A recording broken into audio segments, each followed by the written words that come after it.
Hello, I'm Elaine Willman with the Village of Hobart. I'm the Director of Tribal Affairs, and we're bringing you a snapshot conversation about land jurisdiction in the municipality of Hobart. Just as a backdrop, I want to talk about the origins of this soil that we all call the Village of Hobart, and that the tribe calls its land as well. Going back to even before 1823, Brown County was actually formed in 1818. I think that's kind of interesting because Brown County is actually older than the state of Wisconsin. It was formed out of Michigan Territory, which ultimately became Wisconsin Territory. So in this period of time here, which is in blue, I'm talking about the land jurisdiction for about 70 years, from 1823 to 1892.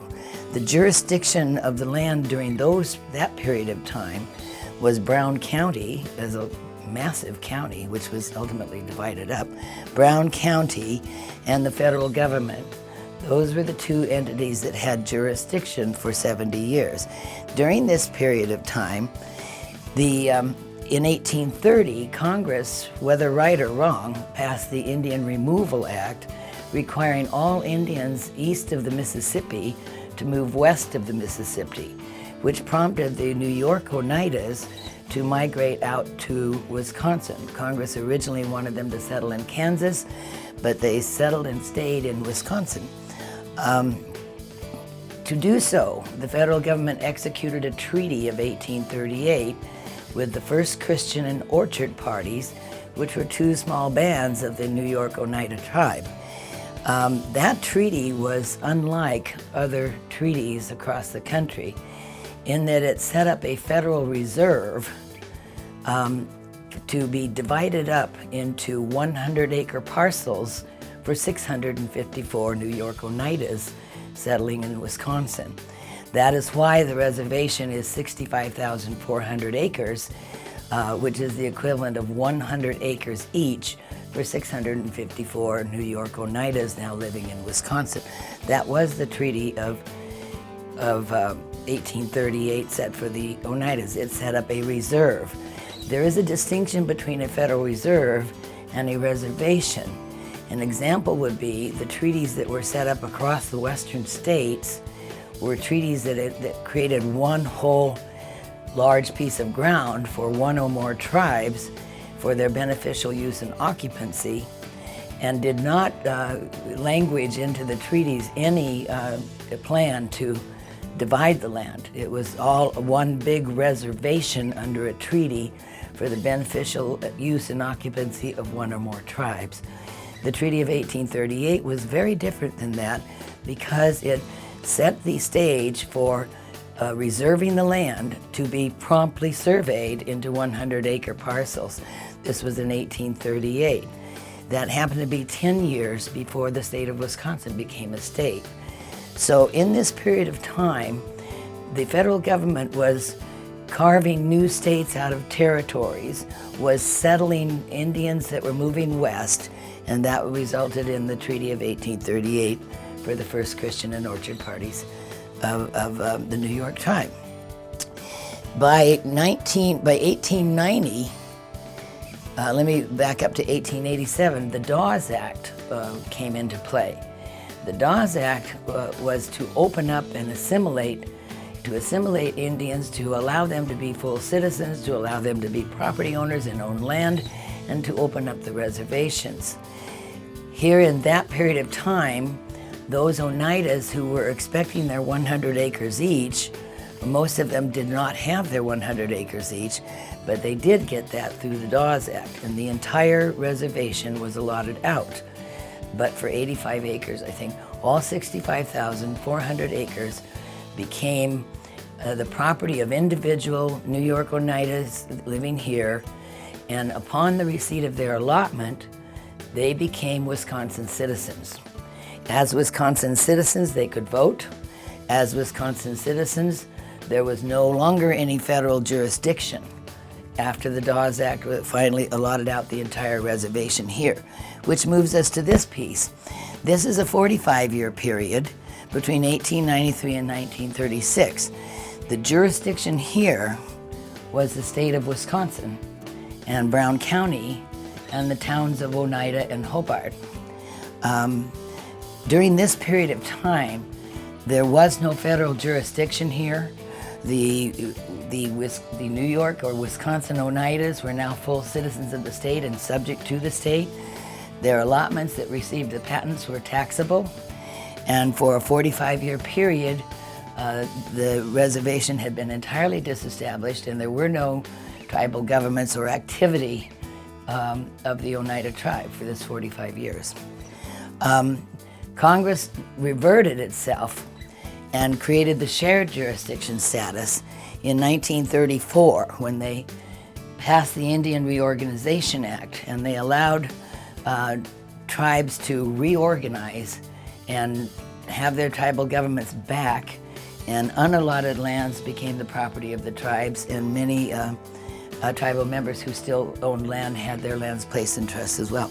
But in this period of time, this is almost 80 years, the jurisdiction becomes shared. The jurisdiction is the federal government with parcels in trust for the tribe, the state government, Brown County, and the towns of Oneida and Hobart. This is a 45-year period. The fundamental switches, congressional decisions made over a period of time were not something any of us living out in this area, or even our ancestors living out in this area, had a thing to do with or contemplated, but the municipalities of Hobart and Oneida were then confronted with sharing jurisdiction with the tribal government, as was Brown County in the state. An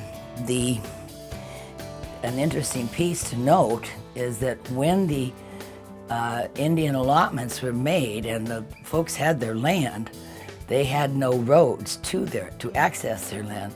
So the Bureau of Indian Affairs and many tribal members worked for years, from 1892 until 1908, when the town of Hobart was incorporated, and 1910, when the town of Oneida was incorporated, so that those parcels could be taxed to build roads to their lands. The first elected officials of the town of Hobart and the town of Oneida were tribal members. So it's kind of ironic that the formation of town of Hobart and town of Oneida were set at the request and urging of the BIA and the tribal members, the former tribal members that were living here. In summary, if we were looking at government and land jurisdiction during this period of time, which is about 200 years, we would say that Brown County is the oldest government. It's 197 years old. State of Wisconsin is the next oldest government at 167 years old. The towns of Hobart would be next at 107 years old, and the town of Oneida next at 105 years old. And when the Oneida tribe received its federal recognition in May of 1937, it became a federal government in 1937 for the first time, and that tribal government is 78 years old. So we're going on almost 80 years of shared jurisdiction, which local elected officials have had to contend with. That said, I'm going to flip this over because we need to explain why Hobart works very hard to protect its property tax base and coordinates and cooperates wherever it can with the tribal government, but the shared government status can create some conflicts which go into court. To show how the shared government has affected the village of Hobart, this is a map of 1950. Now, mind you, the tribal government was established in 1937. By 1950, these purple patches or parcels were lands in federal trust for the Oneida Tribe of Indians of Wisconsin. When they received their federal constitution, Article 1 of their constitution said that their reservation would be their present confines. There was a letter that we have from the BIA commissioner who reviewed their constitution and advised them to make no reference to former treaties and advised them to make no reference to the former boundary. So Article 1 territory of the Oneida Constitution limits their territory to present confines. Present confines are parcels in trust. So this was the status of the Oneida Reservation in the 1950s. The Oneida tribe is very progressive and started doing very well in the 60s and 70s and brought on bingo and some other progressive economic development things. By 1990, the tribe had acquired this land. The purple land, again, is land in federal trust, is their reservation. The red land is properties bought on the open market that are in fee and that they pay taxes on. This was 1990. We should note that in 1988, Congress passed the Indian Gaming Regulatory Act, and that soon created the Oneida tribe's ability to open up a Class 3 casino. As a matter of fact, they have 5 Class 3 casinos now, and that generated very lucrative money over and above what they already receive in the federal subsidies. And so the land acquisition accelerated throughout Hobart, Green Bay, Ashwaubenon, and Outagamie County. The land acquisition, you can see, was starting up in 1990. Here's what it looked like by 2007. The Oneida tribe had acquired 1/4 of Hobart's land.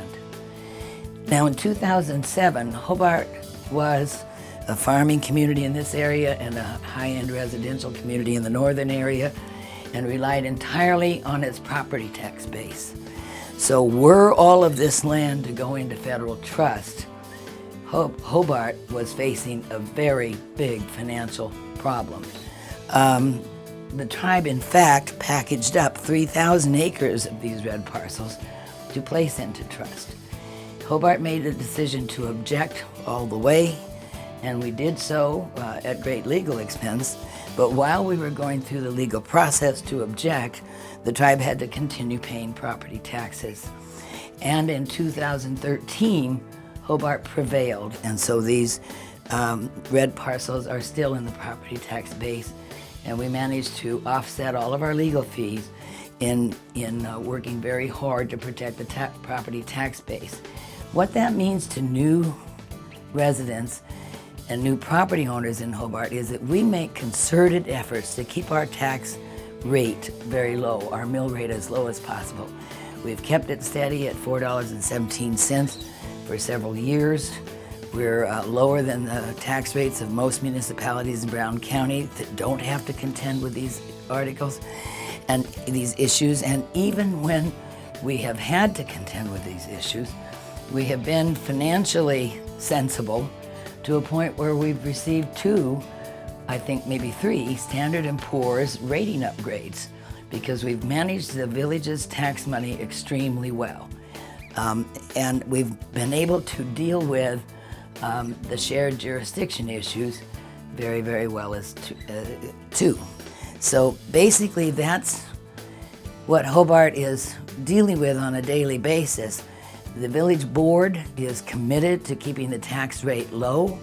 The village board is committed to preserving the jurisdiction. The village has full jurisdiction over all taxable parcels, including taxable parcels owned by the tribe. The village board is monitoring movement of land acquisitions. There was a period of time when lands were being acquired to obstruct village growth and economic development. That's not happening to the extent it was now. And we're working, the day's going to come across the country, and certainly here in Hobart, when tribal governments and local governments need to find a way to live and let live, to share the jurisdiction equitably. It will take congressional action to require that, most likely. But in the meantime, where we can cooperate with the Oneida tribe, we certainly do. We certainly have an appreciation for their ancestry, their colorful history, their culture. We respect that very much. And we focus solely on land jurisdiction to protect our property tax base. So that's just a little snapshot of land jurisdiction. We would also say that this is a historical reservation. It's not a legal reservation. So when you see those big green signs that say Oneida Indian Reservation, those signs are denoting a historical boundary of a former reservation. That is the village's position, and it's one in which the tribe absolutely disagrees with, but that is the legal research and factual documentation in our law firm's office. So while we say this is a historical reservation, we have the factual information to support that. It's kind of nonsensical to consider a reservation entirely disestablished, entirely allotted out and disestablished, but remaining to have its reservation boundary. It would be like Farmer Jones selling out his 80-acre property to another farmer and then going back 45 years later and saying, well, you may own the land, but I own the boundary. When land is sold, the boundary is sold as well. And so there are two old court cases, 1909 and 1933. Both of those federal court cases recite that the Oneida Reservation was long ago discontinued, back in 1909 and 1933. And those cases have never been overturned. With the gaming revenue and its influence on state and county governments, the state and county governments more or less play let's pretend and pretend like it's a real reservation. The village of Hobart cannot afford to play let's pretend. We have full authority over this municipality, and we're monitoring our property tax base diligently in a manner that is still keeping our tax rate low and our legal expenses offset. So that's the information I wanted to impart to you, and thank you very much.